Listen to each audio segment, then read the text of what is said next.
haadholeen siinqee nagaa fi araara buusuu akkasumas mirgoota namoomaa fi walqixxummaa koorniyaa kabachiisuu laalchisee qaban irratti sagantaa dhaabbanni waldaa misooma gurmuudhaa televezyiinii FIB waliin ta'uudhaan isiniif qopheesse kutaa lammaffaan akka ta'anitti isin bira gaha.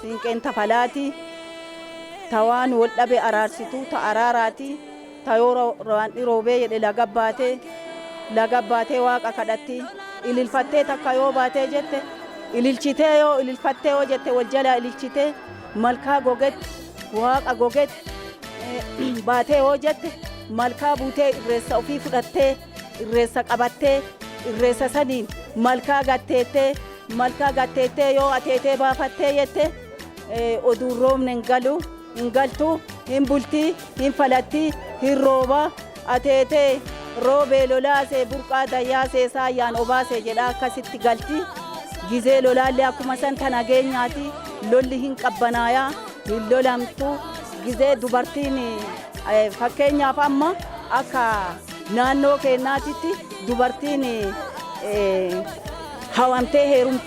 hawamtee yoo heerumtee jette abbaan murtii buusaa murtii yoo buuse siinqee kana godhaati biraan haftu murtii saniin seera fixxu jechuudha. Siinqeen seera fixxu waamaraa seera mirga qabdi waamaraa seera fixxu akkuma mootummaan waamaraa nama bulchee mirga qabu isiinis mirga qabdi wanti isiin adda ta'e hin jiru mirgi isii in eeggama waamaraanuu falaa siinqeen tafalaati haati siinqee tafalaati.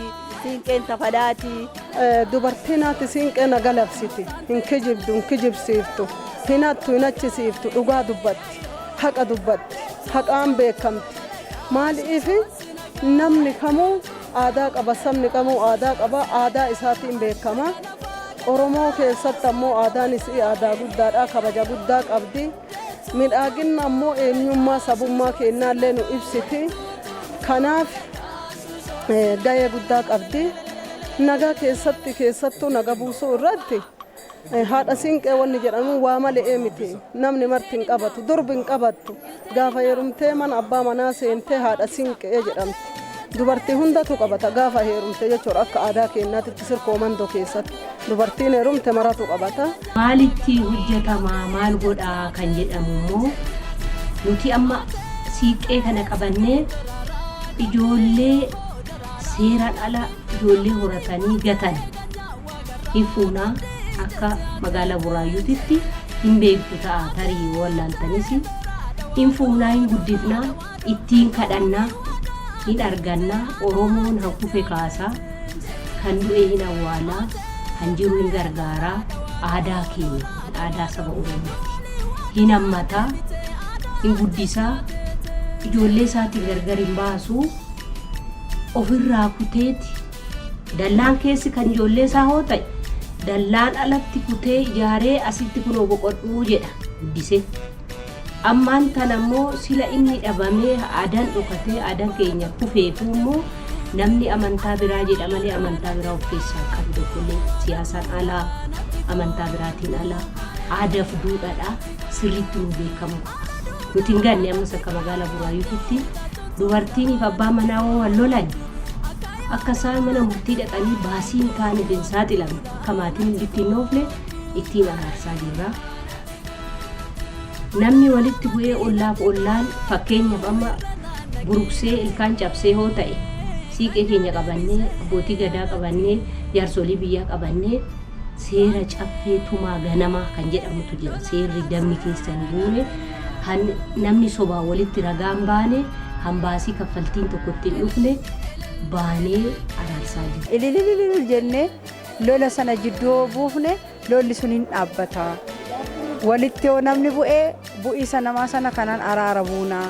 Kun araarsituudha gahee guddaa qabdi. Shoora baay'ee taphatti siiqeen kun ulfina qaba. Kuni haala akaakilee abaabilee irraa achumaa dhufa kan dhufte har'aa miti araara. Lammaffaa immoo mana murtii aadaa irrattis immoo achirratti hojjechaa jirra. Gahee guddaa kan wal mormee jira, kan warra harqeeffatee wal dhoowwatee jira. Isa mana murtii yoo ta'e raagaa sobaatiinis dhugaanis dhokatti. Garuu iyyuu asitti immoo hiyyeessi tokkollee bu'aa bahii tokko malee, kaffaltii tokko malee, baasii tokko malee dhiyaatee alaggeen abbaa gadaa diriirtee siiqee marga qabannee yoo teenyu waajirri nuu kennameera. Mootummaa kana galatoomu baanee har'a ifatti baanee har'a dhugaa baasaa jirra. Siiqeen kun dhugaa baasaa jirti. Nu biratti yoo dhufan kan alatti illee morman, kan raagaa sobaatiin illee bakka biraatti dhugaan dhokatee nu biratti dhugaa baasaa jirti. Siiqeen kun araarsinee dhirsaafniti walitti buute ililuudhaan ilu jennee haati siiqee wal baafnee warra dhirsaafniti walitti araarsina. Kana bira darbee immoo namni amma haadha manaasaa malee mana gurguraa, haadha manaasaa malee lafa gurguraa walitti gurguranii wal faaduu mana murtiitti wal qindeessanii sobaan ragaa walii bahu. Amma immoo kana dhaabsisuuf jecha sirriitti ganda jaan keessatti magaalaa Buraayyuu keessatti ganda jaan qabna. Ganda jaan irratti hojjetamaa jira. Alangeen hin jira, bokkuun hin jira, siiqeen hin jirti. Kana bira darbee namni tokko sobaan ragaan bahu kan dhalate jilba nan darbii jedha, qubeen hin qaroomin jedha, jiruun naan sirraayin jedha, babba'een galiin jedha. Isaanitu maatiin koo babba'een galiin jedha. Kana jechuun waan sodaataniif seerri ganama tumaa ganama Oromoo odaa jala taa'ee mukaa bakki odaan seera. Cubbuun qabu, cubbuun dubbatanii, soba ragaan ba'anii, sobaan nyaatanii, caffee jira, caffee murteessaa kan amma kumaatama walirraa nyaatan akka lagni hin cinne, akka inni araddaarraa buqqaane, akka dharaa walitti hin deemne.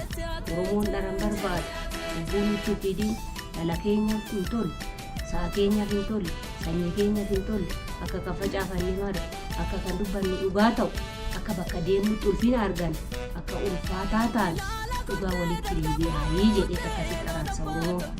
Nuti immoo dubartoonni siiqee cinaa buuneet akkasitti araarsa dubartii jecha. Xinnaan haa guddatu, maseenii haa deetu, handeechi haa teechu, handhabee haa argatu, nagade haa quufu, haqotate gootaraa haa guutu, qotiyyoon qambara keessa haa bulu, fardi kooraa keessa haa bulu, qotiyyoon qambara keessa haa bulu, dhaltiin okolee keessa haa bulu jennee akkasitti kadhanna callee keenya kaa'annee. Kuni kadhannaadha. Mootummaafis hin kadhanna immoo. Mootummaa afaan namaa beeksisii, afaan biyyaa beeksisii jenna. Biyya immoo afaan mootummaa beeksisii waliin nu bulchuu jenna. Biyya safaa walluu beeksisii jenna. Seera aadaa uumaa Oromoo ganamaati malee daba biraa uumaa of keessaa qabu kadhannaadha. Hin galateeffannaa, hin kadhannaa. Dubartiin ooma seentee dhaluu baatte fudhannee malkaan buunaa, ishiin nu fuuldura deemti, nu duubarra deemnaa. Yaa maaram nu teechisii dubartii kana nu deessisii. Garaashii ba'aa godhii, harma aannan godhii nu gammachiisi. Yaa maaram ciicoo garaashii ba'aa godhii, harmashii aannan godhii nu gammachiisi. Galata nurraa fudhuu jenna.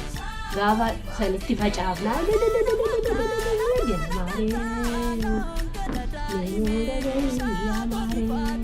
yoo jechaa buuna.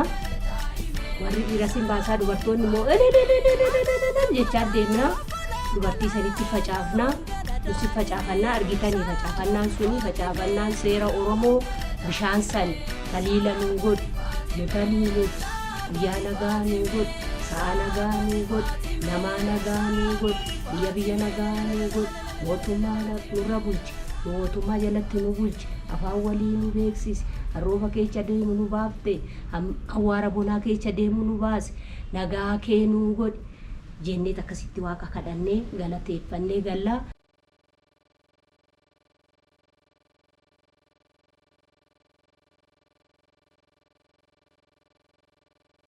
Kana siiqee kana akka amantaa biraatti fudhatu, garuu kuni Oromummaa ibsa. Waan keenya, waan aadaa keenya ibsa, Oromummaa keenya ibsa malee amantaa biraa miti. Namoonni tokko tokko akka amantaa biraatti ilaalanii kan illee nu jibban jiru. konkolaataa irrattillee siniin feenu jedhanii osoo iddoo teessoo hin jiru kan nu darbanii jiru. Kuni maali yoo jenne ilaalcha dhabuu, beekummaa dhabuu.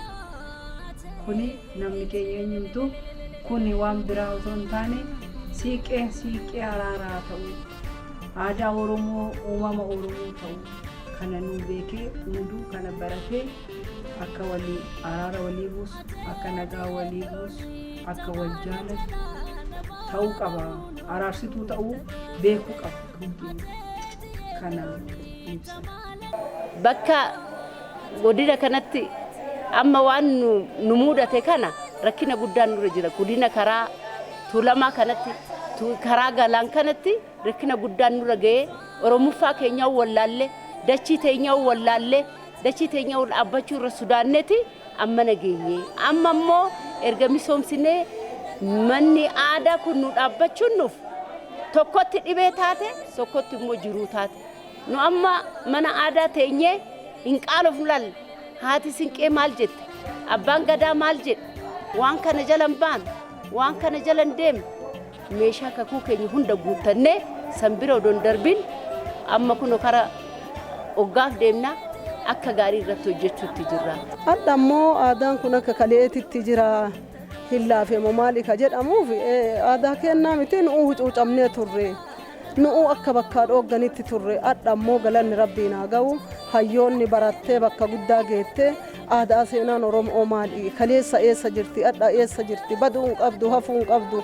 Hambaa seenaa Oromoo jedhanii adda hayyoonni teenna soxxee baaftee nullee itti cimnee waldaa itti ijaarannee gandaaf garee irraa kaanee adda abboota Gadaatiif Haawwata Siinqee jedhamne darajaa guddaa argannee araara keessatti illee deemaa jirra. Ammas illee ijoollee teenna barsiifnee akkuma jenne amantaanii fi aadaan keenya wal qabatee deema. Parsentii 100 keessa yoo wanni walillee tokko jiraate parsentii 30 kan caalle jechuudha aadaan fi amantaan. Kanallee hoo ka qara'ee ka beeku uduun taane nama hin beekne san ka waaninnatii Siinqee hin beekne san barsiifannee ilma keenyaaf intala teenna sirriitti akka baratanii eenyummaa sabummaa mallattoo keenya kan akka nurraa dhaalani kana barbaannaa duubatti hin deebinuu irratti hojjannaa.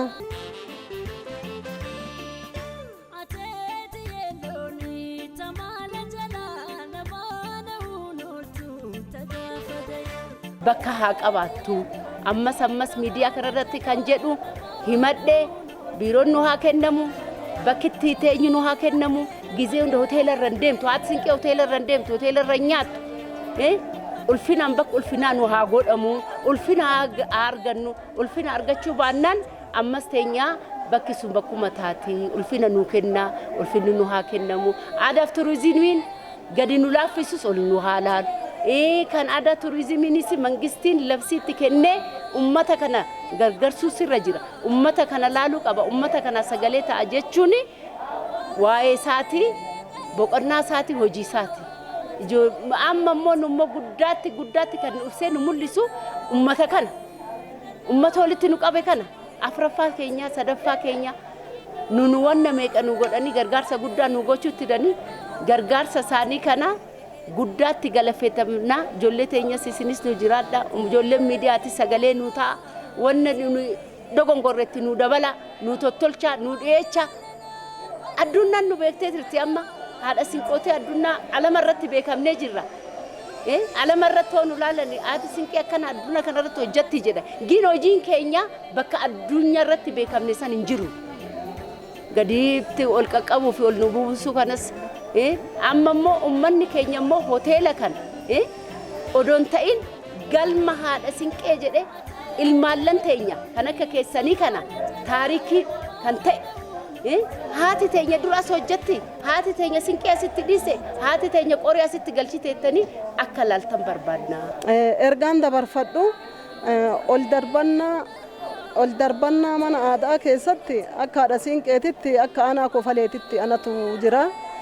Gammachuun guddaan qabu kaleessa mana murtii aadaa oduun taane mana murtii yookaan wal fixuu fi namni keenya dharaa dhugaa isaa addaan baafanne ragaa sobaa walitti rageessaa haadha manaatiif abbaa manaa addaan diigaa turanii adda immoo haqatti ganda irraa ka'ee gandatti namni shan dhaabatee ganda irraa dhufee aanatti namni shanii abboota gadaatti mana murtii aadaa jedhanii adda nuu kennan kun ani gammachuu guddaa irraa qaba. Tokkoffaa hiika qaba dubartii teennaa fi dubartii waan dunyaa hin qabne, dubartii waan gargaaraa hin qabne, dubartii waan adda addaatiin hucuucan adda dhuftee yoo nutti himatte haqaaf dhugaa ofii argataa jirti.